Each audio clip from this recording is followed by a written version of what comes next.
Today we're going to talk about the Apple logo, Movember, and why 97% of people who are waiting to get a kidney turn them down, and how this can be an important lesson for small businesses. My name is Kirk K. Barbera, and this is your Business Book Tip of the Day.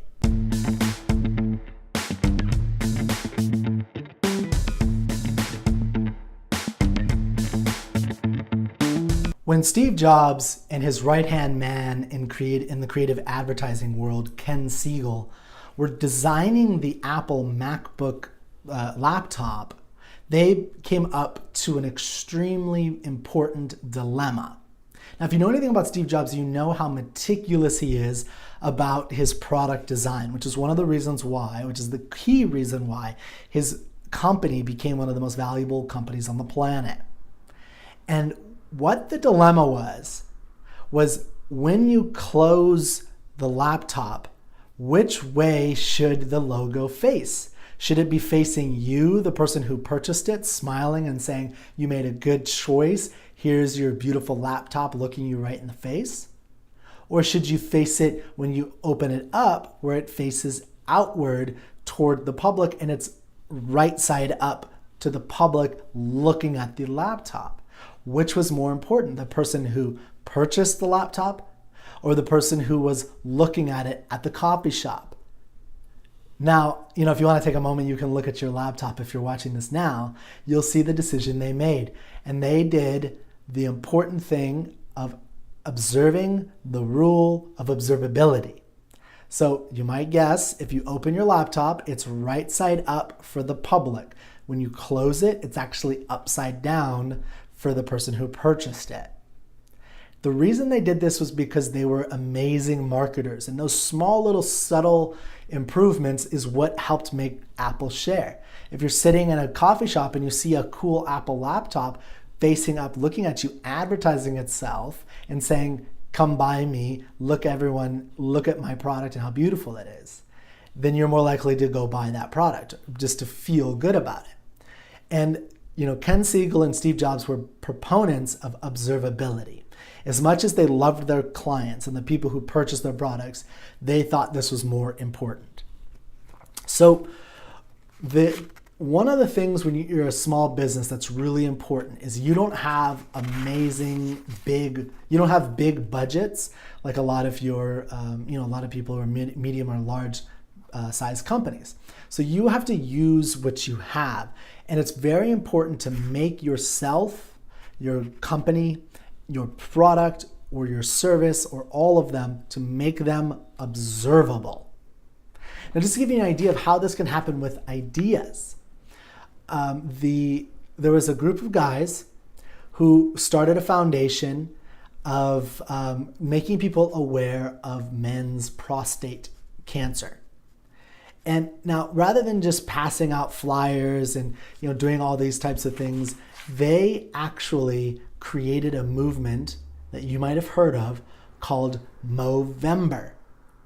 And all it is mostly college kids who are doing this, but all it is during the month of November, you don't shave your mustache. So you have all these guys going out there, not shaving their mustache, and then people ask them, what the heck is that for? And it's like, it's for Movember.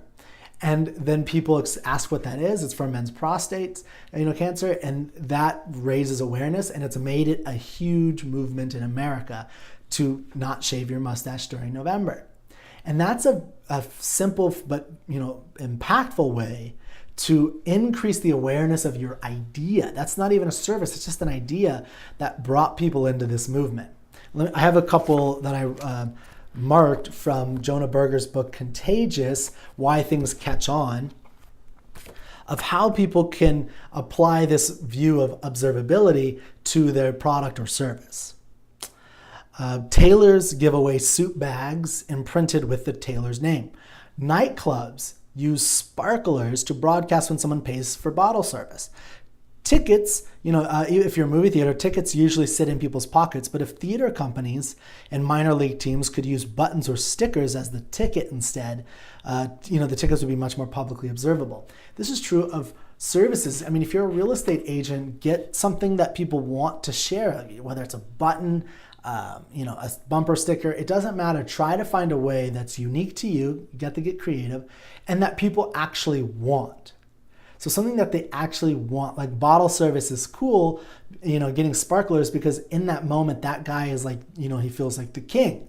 And he wants that sparkler service because it advertises to everybody, hey, look at me, I'm cool, right? And whatever it is, hey, look at me, I'm a smart investor. If you're trying to attract investors, what can you create that he will want to advertise? Maybe it's a golf club or a golf ball, or, I don't know what it is. Get into the minds of your clients and think about that. And I'll close with something very intriguing about why 97% of people turn down kidneys. And this is a very important rule to, our amendment to the observability rule. And it's the idea of the power of the public. Because we tend to do what other people do. Think of if you go to a new city, you're very likely to, if you're trying to find some place to eat, you're probably going to go to the place that is packed.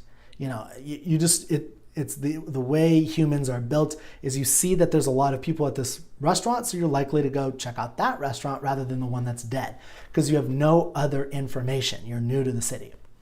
Well, that same rule is why 97% of people who get a kidney approved for them turn it down. And this is I guess it's kind of a sad occurrence because it's very rare to find the right kidney, right? You can't put in a Honda engine in a BMW. I mean, it just doesn't match. And the same is true of kidneys. So one of the things that happens is somebody gets approved for a kidney and they're on a long list and they've learned that kidney has been turned down by various people. Sometimes it's turned down just because it's not a match though. And so what the person believes is that all those people said no to the kidney, therefore the kidney must be bad. And that's the power of public. So it works in both ways. And it's the more people take an action around you, the more other people are likely to take that action. It's the power of the public. So make sure you use this rule, this thing to your benefit to grow your business. Find ways to make your product, your service, your brand observable to everyone in their community. My name is Kirk K. Barbera, and this has been another business book tip of the day. Remember, reading is not a passive sport, it's a contact sport. So go out there and make some contact with great books.